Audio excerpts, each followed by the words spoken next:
Thank you भाई। बिस्मिल्लाहिर्रहमानिर्रहीम, अस्सलाम वालेकुम। आज 27 मार्च है और दिन है बुध का। इस वक्त हम मौजूद हैं सुप्रीम कोर्ट पाकिस्तान में और सुप्रीम कोर्ट ऑफ पाकिस्तान में इस वक्त फुल कोर्ट मीटिंग चल रही है। फुल कोर्ट मीटिंग में सुप्रीम कोर्ट ऑफ पाकिस्तान के तमाम मुअज़्ज़ज़ जजेस मौजूद हैं और मामला है कल जो 6 जजेस ने लेटर लिखा था जिसमें बहुत सनसनीखेज़ इंकशाफात किए गए थे, उन इंकशाफात के ऊपर इस वक्त फुल कोर्ट मीटिंग चल रही है। आज इस वक्त अगर आप बात करें तो एक चीज़ को हाईलाइट करना बहुत ज़रूरी है कि फुल कोर्ट मीटिंग तो चल रही है, लेकिन अगर आप बात करें उस जमात की, तहरीक इंसाफ की, तहरीक इंसाफ जिनकी वजह से इन 6 जजेस पर दबाव आया, जिन तहरीक इंसाफ के लोगों को आइन के मुताबिक, कानून के मुताबिक रिलीफ देने के लिए उन जजेस की फैमिली को थ्रेट किया गया, जिस तहरीक इंसाफ के सरबराह इमरान खान साहब के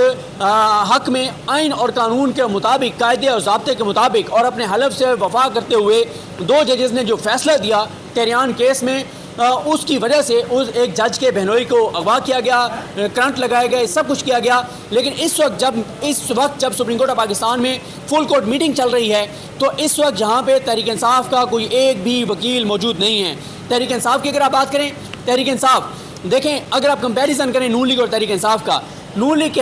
लीग के हम ही एक जज जिनके बैरून मुल्क असासे और जदादें सामने आई, जिनके बीवी बच्चों के नाम पर असासे और जदादें सामने आई और वो असासे और जदादें पकड़ी गई, तो पता चल गया कि असासे और जदादें उनकी सामने आई हैं, उन्होंने एतराफ़ भी कर लिया, लेकिन उन्होंने कहा कि जवाब मैं नहीं दूंगा क्योंकि ये मामला है मेरे बीवी बच्चों का। लेकिन नून लीग उनके हक़ में खुल के सामने आई, नून लीग, पीपल्स पार्टी, तमाम जमातें वो खुल के सामने आई। ना सिर्फ ये हुआ बल्कि उनकी जो हामी जो जमातें थी, जो बार कौंसिल थी, उन्होंने यहीं पे जहाँ पे मैं खड़ा हूँ यहाँ पे धरना दिया था और उन्होंने बहुत सख्त तकरीरें की थी, रेफरेंस को आग लगा देंगे, ये कर देंगे, वो कर देंगे। और मुझे याद है उस दिन यहाँ से हम नहीं गुजर पाए थे, ये रास्ता बंद था, हम एक और दरवाजे से अंदर गए थे। और आपको ये भी याद है कि जब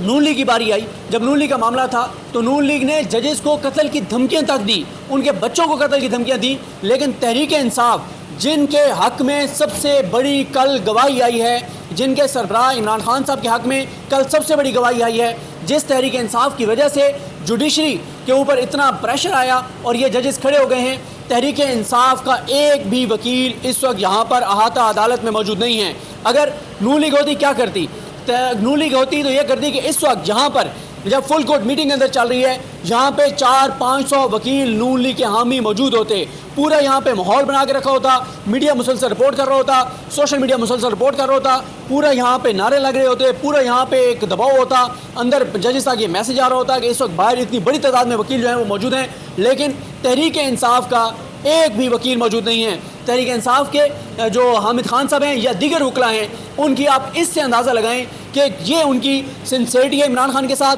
ये उनका मौजूदा इतनी, ये पाकिस्तान की तारीख में पहली बार हुआ है, पाकिस्तान की तारीख में पहली बार हुआ है कि हाई कोर्ट के 80% जजेस ने, यानी देखें ना 80% से अबव जजेस ने, क्योंकि एक जज मियाँ गुल हसन औरंगज़ेब साहब ने दस्तखत नहीं किए, लेकिन इससे पहले लेटर्स को उन्होंने इंडोर्स किया हुआ है कि ये जो कुछ हो रहा है, और इतना बड़ा काम हो गया पाकिस्तान की अदालती तारीख में। और कल इमरान खान के हक़ में पहली अदालती गवाही आई है जिसमें बताया गया है कि इमरान खान के केसेस की वजह से हमारे साथ ये हुआ है, हमारी फैमिलीज़ के साथ ये हुआ है। लेकिन तहरीक इंसाफ ने आज प्रेस कॉन्फ्रेंस भी की तो अपने सेक्रेटेरिएट में जाकर की। आज वो दिन है जब अभी पीछे अगर आप मतलब मैं आपको दिखा नहीं पा रहा, लेकिन पीछे कैमरे इस वक्त भी लगी हुई हैं, DSNGs लगी हुई हैं, मीडिया की गाड़ियाँ लगी हुई हैं, पूरे पाकिस्तान का फोकस आज सुप्रीम कोर्ट ऑफ पाकिस्तान पर है, आज इस इमारत पर है कि इस इमारत से क्या बड़ी खबर आएगी। लेकिन तहरीक इंसाफ की जानिब से इस इमारत में आज प्रेस कॉन्फ्रेंस करने की बजाय अपने सेक्रेटेरिएट में की है। PTI के अंदर कुछ लोग हैं और वो इतने इन्फ्लुएंशियल लोग हैं कि मैं आपको ये भी बता सकता हूँ कि तहरीक इंसाफ के, आज मुझे किसी दोस्त ने बताया कि तहरीक इंसाफ के जो कोर कमेटी का ग्रुप है उसमें डिस्कशन हुई, उसमें बहुत ज़्यादा कहा गया कि वकीलों को ये करना चाहिए, ये करना चाहिए, ये करना चाहिए, लेकिन समझ नहीं आ रही कि तहरीक इंसाफ के अंदर वो कौन है जो चाहता है कि सुप्रीम कोर्ट के से फोकस हटे और इधर उधर फोकस रहे। क्योंकि इस केस का जो आउटकम होगा, इस मामले का जो आउटकम होगा, उसके सबसे बड़े बेनिफिशरी अवाम पाकिस्तान होंगे, तहरीक इंसाफ होगी, पाकिस्तान होगा, पाकिस्तान का आइन होगा, पाकिस्तान का कानून होगा। और इस निज़ाम को करप्ट, डाकू, चोर, लुटेरों का जो निज़ाम है, इस जुल्म और जबर के निज़ाम को, जो चाहते हैं कि ये बका इसकी रहे, ये चलता रहे, तो वो नहीं चाहते कि इस तरह का फोकस सुप्रीम कोर्ट पर हो, दबाव काजी फाइज ईसा साहब पर हो। क्योंकि आज ये भी इतलात आ रही हैं कि काजी फाइज ईसा साहब से कुछ मैसेजिंग हुई है हुकूमत की, नून लीग को मैसेजिंग हुई है, जिसकी ज़ाहिर है कन्फर्मेशन नहीं आ रही, क्योंकि अटार्नी जनरल पाकिस्तान वो भी हुकूमत के नुमाइंदे हैं, हुकूमत इस वक्त नून लीग की है। कुछ और भी इतलात आ रही हैं कि कुछ और भी काजी फाइज साहब से रब्ते हुए हैं और नून लीग से रब्ता हुआ है पस पर्दा। अब वो क्या रब्ता हुआ है कुछ नहीं कहा जा सकता जब तक रिकॉर्ड पे चीज़ें ना हो। अभी तक ये अफवाहें हैं, इल्ज़ामात हैं और ये दावे हैं कि काजी फाइज ईसा साहब की नून लीग से कोई पैगाम रसानी हुई है। क्योंकि ये तो बात दुरुस्त है कि काजी फाइज ईसा साहब जो हैं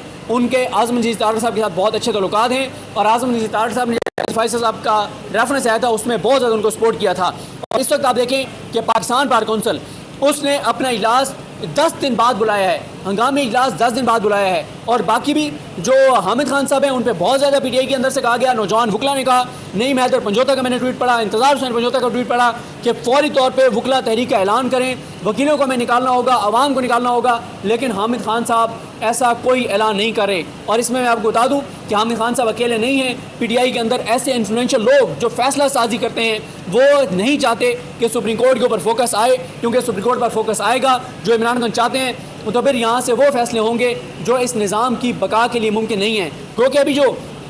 फुल कोर्ट इजलास चल रहा है उसमें कुछ उम्मीद की किरणें हैं कि क्योंकि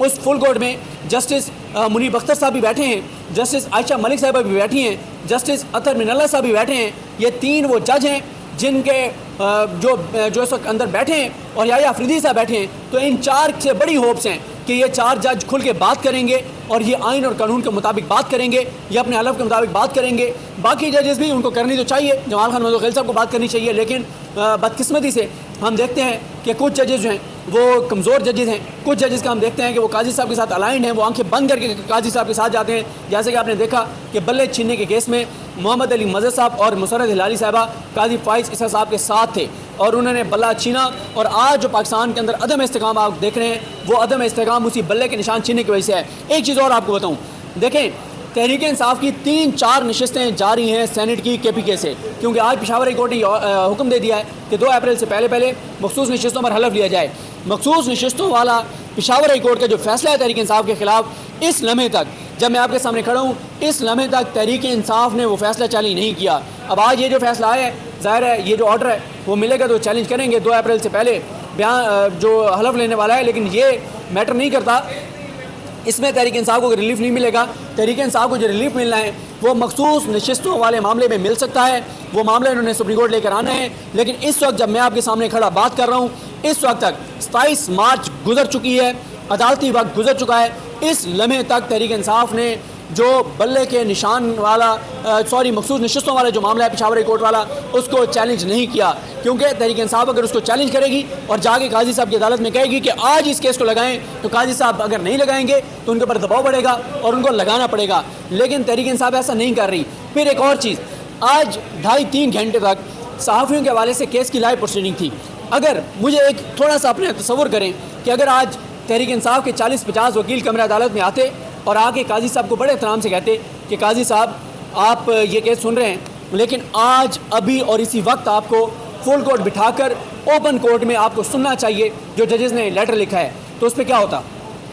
काजी साहब मिसबिहेव करते, काजी साहब चढ़ दौड़ते, बदतमीज़ी करते। लेकिन तहरीक इंसाफ के लोग लाइव चला जाता कि वो बड़े एहतराम से बात कर रहे हैं, तो वो कह रहे हैं कि सर हम बदतमीज़ी करने नहीं आए, हम भी ऊँची आवाज़ में बात कर सकते हैं, हम तो रिक्वेस्ट करने आए हैं कि ये पाकिस्तान के का मामला है, पाकिस्तान के आइन और कानून का मामला है, अवाम पाकिस्तान का मामला है, लोगों का अदालतों पर एतमाद का मामला है, तो आप इसको ओपन कोर्ट में सुने। काजी साहब ना सुनते, लेकिन वो जो रोला बढ़ जाता, वो जो विजुअल जाते, वो जो आवाज़ें जाती, वो जो वीडियो सामने जाती, वो जो मनाजिर सामने जाते, उसके बाद काजी साहब पर दबाव और ज़्यादा बढ़ जाता। लेकिन आज तहरीक इंसाफ के वकला ना तो सुप्रीम कोर्ट काजी साहब की अदालत में पेश होने के लिए आए हैं, बल्कि तहरीक इंसाफ के लोग जो हैं वो काजी साहब की अदालत में पेश हो सकते थे, मंसूर अली शाह साहब की कोर्ट में जा सकते थे क्योंकि वो मेंबर हैं सुप्रीम जुडिशल काउंसिल के, वो मुनीब अख्तर साहब की कोर्ट में जा सकते थे, वो भी मेंबर हैं सुप्रीम जुडिशल काउंसिल के। और ये तीनों जजेस काजी फाइज ईसा, मंसूर अली शाह साहब और मुनीब अख्तर साहब, ये तीनों मेंबर भी हैं उस कमेटी के जिसने 100 वोट लेने हैं। तो ये सारा मामला हो सकता था, दबाव बढ़ सकता था, बहुत कुछ हो सकता था। लेकिन तहरीक इंसाफ के अंदर कुछ लोग हैं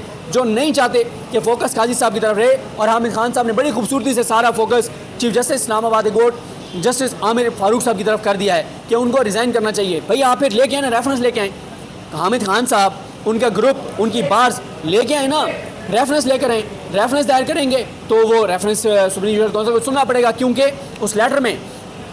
आमिर फारूक साहब के हवाले से 3 ऐसी चीज़ें हैं जिसके बाद आमिर फारूक साहब पे मिसकंडक्ट कन्फर्म है, और मिसकंडक्ट के बाद वो जज ही नहीं रहेंगे और वो चीफ जस्टिस के ओहदे से फारिग हो जाएंगे, जज भी वो नहीं रहेंगे, बरतरफ हो जाएंगे। लेकिन तहरीक इंसाफ ना तो वो रेफरेंस ला रही है, KPK वालों ने कहा हम लेके आ रहे हैं, लेकिन मरकज़ी सतह से आएगा तब फ़ायदा है, सिर्फ KPK से आने से कुछ नहीं होगा। अब मैंने आपको बताया है कि तहरीक इंसाफ आज तक एक लिस्ट जारी नहीं कर सकी कि ये वो केसेस हैं हमारे जो सुप्रीम कोर्ट में पेंडिंग हैं, जो काजी साहब नहीं लगा रहे। और सबसे इम्पॉर्टेंट मामला KPK में जो मखसूस जो फैसला है KPK में पेशावर हाई कोर्ट का, उसको तहरीक इंसाफ ने अभी तक, क्योंकि पहले वो ऑर्डर उनको नहीं मिल रहा था, अब ऑर्डर उनको मिल चुका है, होना तो ये चाहिए था कि जिस लम्हे उनको ऑर्डर मिला है उसी लम्हे सुप्रीम कोर्ट में आगे चैलेंज कर देते हैं और उसी लम्हे जाके काजी फैसल साहब को कहते हैं ओपन कोर्ट में कि सर आज ये केस लगाएं। बहुत आम मामला है, 2 अप्रैल को अगर ये इंतखाबात हो जाते हैं और हमारी मखसूस नशस्तों वाला फैसला नहीं होता तो हमारी 3 सेनेट की नशस्तें चली जाएंगी।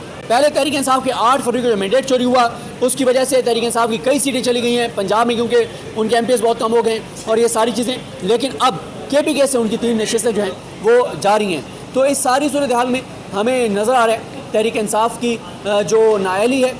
उसका नुकसान सबसे ज़्यादा इमरान खान साहब को हो रहा है। और अगर कल जो कुछ जजेस ने लिखा है, अगर तहरीक इंसाफ उस पर हाइप क्रिएट कर लेती और आज यहाँ पे सुप्रीम कोर्ट में 400-500 वकील आके बैठ जाते तो आज सुप्रीम कोर्ट को काजी फाइज ईसा साहब को ये केस सुनना पड़ना था।